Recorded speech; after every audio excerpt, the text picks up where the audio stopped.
안녕하십니까. KTV 시청자 여러분. 2014년이 지나고 2015년에 새해가 밝았습니다. 지난해에는 한국의 세월호 사건과 말레이시아 국적 비행기의 두 차례에 걸친 비행기 실종, 또한 인도네시아의 총선과 대선이라는 두 번의 선거 등 굵직한 사건 사고들이 많았습니다. 2015년 올해에는 힘에 겨운 일들이 없기를, 설사 생긴다 하더라도 가뿐히 극복할 수 있기를 염원해 봅니다. 주간 경제 동향 시작하겠습니다. 루피아화 환율은 12월 중 한때 미 달러당 13,000루피아를 넘어서기도 했지만 당국의 개입 등을 통해서 연말에는 다소 안정된 모습을 보였습니다. 12월 18일 미 달러당 12,563루피아를 기록했고 31일에는 유류보조금 2차 개선안이 발표되면서 12,388루피아로 진정되는 모습을 보였습니다. 원화는 미국의 금리 인상 우려로 지속적인 환율 상승세를 보였습니다만 연말 들어서 내고 물량의 출현 등으로 다소 진정되는 모습을 보이며 지난 12월 31일에는 미 달러당 1,088.5원으로 마감했습니다. 100루피아당 원화는 12월 하반기 8.8원대를 유지하였고 지난 12월 31일에는 8.86원으로 마감했습니다. 인도네시아 10년물 국채는 지난 12월 19일 8.20%를 기록한 이후 줄곧 하향세, 즉 채권 가격의 상승을 이어갔습니다. 12월 31일에는 7.97%로 7%를 보이며 마감했습니다. 이는 투자자들의 심리가 호전되어 가는 가운데 지난 31일 유류보조금 관련 정책 발표가 가장 큰 영향을 미친 것으로 보여집니다. 종합주가지수는 폐장일인 12월 30일 5,227포인트로 마감하며 지난 12월 18일 이후 지속적인 상승세를 보였고 거래량도 평균 7조 4천억 루피아를 넘어서는 등 긍정적인 모습을 보였습니다. 2014년 한 해 동안 인도네시아 주식시장은 종합주가지수 기준으로 전년 대비 22.3%의 높은 상승률을 보였습니다. 상승을 견인한 주요 부문으로는 부동산 및 건설 부문을 꼽을 수가 있습니다.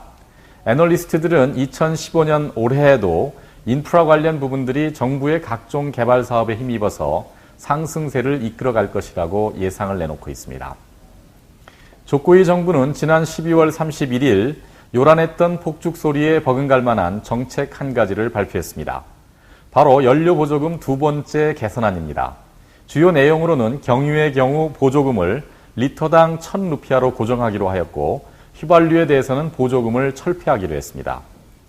다만 자바섬 이외의 마두라, 발리 지역으로의 유류 운송비는 정부가 부담한다는 것입니다. 새로운 정책에 따라 1월 1일부터 적용될 유가 가격을 살펴보면 경유는 변경 직전의 리터당 7,500루피아에서 7,250루피아로 보조금을 적용받던 휘발유, 즉 프리미엄의 경우는 국제유가 하락에 힘입어 보조금 없이도 직전 가격인 8,500루피아에서 7,600루피아로 오히려 인하되는 결과를 보였습니다. 등유의 경우 리터당 2,500루피아로 동일한 가격이 적용되었고 인도네시아 정부는 향후 국제 유가에 연동해서 월별로 가격을 결정해 적용하겠다는 계획입니다. 경제조정부의 소피안 잘릴 장관은 이번 정부안을 의회에 전달하고 신의 뜻에 맡겨두었습니다. 의회에서도 승인할 것이라고 믿습니다. 왜냐하면 이것이 많은 예산을 아낄 수 있는 방안이기 때문입니다. 라고 말했습니다. 정부는 출범 후 한 달이 채 되지 않았던 지난 11월 18일 연료 보조금을 축소하는 조치를 단행한 바 있습니다. 이로 인한 물가 상승을 우려해서 인도네시아 중앙은행이 기준금리를 0.25%포인트 인상하는 조치를 연이어 내놓기도 했습니다. 이러한 조치는 근로자 최저임금 발표 등과 맞물리면서 시위가 발생하는 등 파장이 커지는 듯 했습니다. 그러나 예상보다 조용히 마무리되는 것 같습니다. 이번 2차 개혁안은 인프라 개발에 필요한 재원을 마련하는 동시에 에너지 산업에 만연한 부패도 척결하는 방안이 되리라고 기대를 모으고 있습니다. 해당 조치가 발표된 12월 31일에 주식시장은 열리지 않았지만 10년물 국채의 경우 전일 대비 0.04% 하락했고 루피아화도 미 달러당 46피아 하락하여 12,300대 수준이 되었습니다. 국내외 전문가들은 일제히 환영하는 분위기입니다. 미주어 은행의 이코노미스트인 비슈누 바라따는 이번 조치는 게임의 판을 흔들 수 있는 수준입니다. 조코이 정부는 많은 신뢰를 얻을 수 있을 것입니다. 시장 가격이 반영되어야 한다는 주장이 받아들여졌기 때문입니다. 라고 말했습니다. OCBC의 이코노미스트인 윌리안 위란토는 빅딜입니다. 당초 연료보조금은 새해 예산의 13%를 차지하는 276조 루피아 규모였습니다. 이번 발표로 인해 예산 비중이 1% 수준으로 떨어지게 되었고 국민 생활 향상에 사용될 재원이 확보되게 된 것으로 보입니다. 라고 말했습니다. 참고로 국영 석유 회사인 프루타미나에서 판매하는 휘발유의 경우 옥탄가를 기준으로 세 종류로 나뉘어져 있습니다. 보조금이 지원되는 프리미엄, 일반 휘발유인 프루타막스, 그리고 고급 휘발유인 프루타막스 플러스입니다. 이 중 보조금이 적용되는 프리미엄은 옥탄가가 낮고 상대적으로 깨끗하지 않아서 자동차 수명은 물론 승차감도 저해시키는 요인이 되는 것으로 알려져 왔습니다. 지난 10월 출범한 정부는 정치적 부담에도 불구하고 당초 공약한 개혁 조치들을 실행에 옮기고 있습니다. 이번 조치를 통해 아낄 수 있게 된 200조 루피아가 넘는 재원이 어떻게 사용되어질지 기대가 모아지고 있습니다. 정부는 향후 3년간 매년 7%의 경제성장이 가능하리라고 예측하고 있습니다. 사회간접자본, 즉 인프라 개발을 통해 현실적으로 달성 가능한 목표라는 것입니다. 조코이 대통령은 지난 12월 23일 경제부처, 중앙은행, 금융감독청 등의 수장들과 임기 내의 경제부문 목표와 실행 방안을 설명하는 회의를 가진 후 기자회견석상에서 매년 더 나은 성장률을 기대합니다. 적어도 향후 3년 동안은 연 성장률을 최소 7%는 초과 달성할 것입니다. 쉽지 않은 목표지만 강력하게 밀어붙이겠습니다. 라고 말했습니다.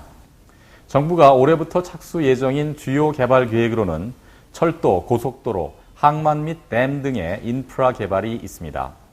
대통령은 각 부처 장관들에게 속도를 강조하고 있다고 합니다. 즉, 인프라 개발 계획과 관련해서는 즉시 시행할 것, 연중으로 착공을 미루지 말 것을 강요하고 있는데 이는 예산을 일정에 맞추어 빠르게 소진하는 것이 연간 성장률을 좌우하는 척도가 된다고 판단하기 때문입니다.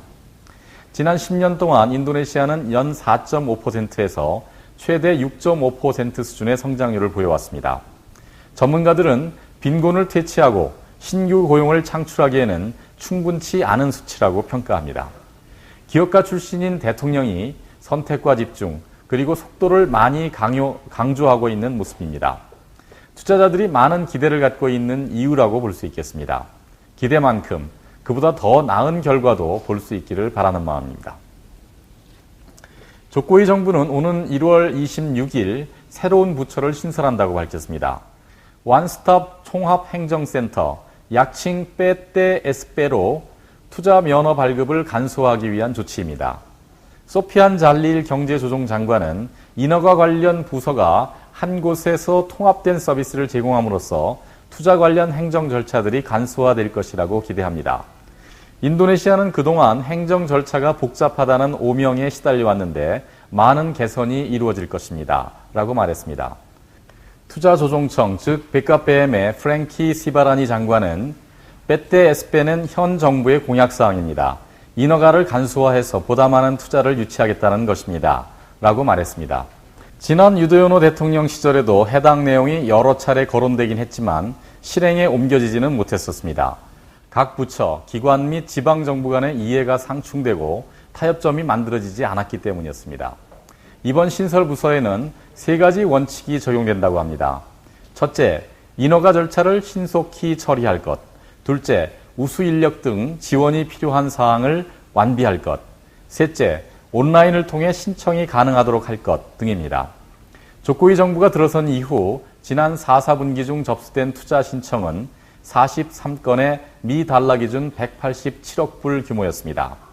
식품 가공과 같은 수입 대체 부문에서 85억 불, 해양 프로젝트 부문에서 42억 불, 석탄, 석유, 가스 부문에서 27억 불 등입니다.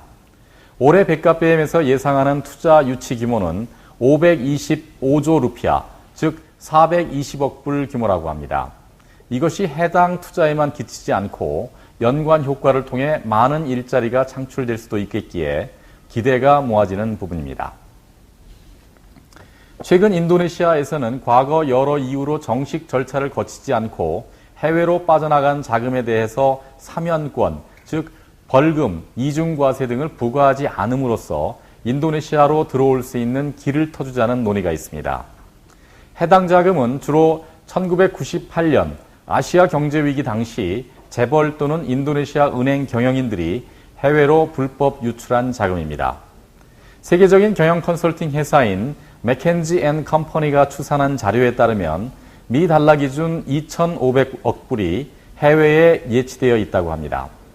11월 말 현재 인도네시아 전체 외환 보유고인 1,111억 불의 2배가 넘는 규모입니다. 이 중 2,000억 불 정도는 가까운 싱가포르에서 운영되고 있는 것으로 파악되고 있습니다.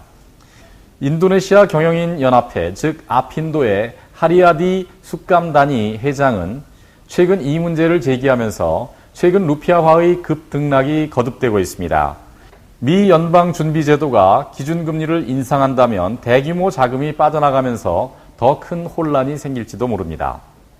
해외 유출 자금이 다시 인도네시아로 들어올 수 있도록 세금 및 벌금 등을 유예하자는, 즉 과거의 행적을 묻지 말자고 하는 게 언뜻 불공평하게 들릴 수도 있습니다.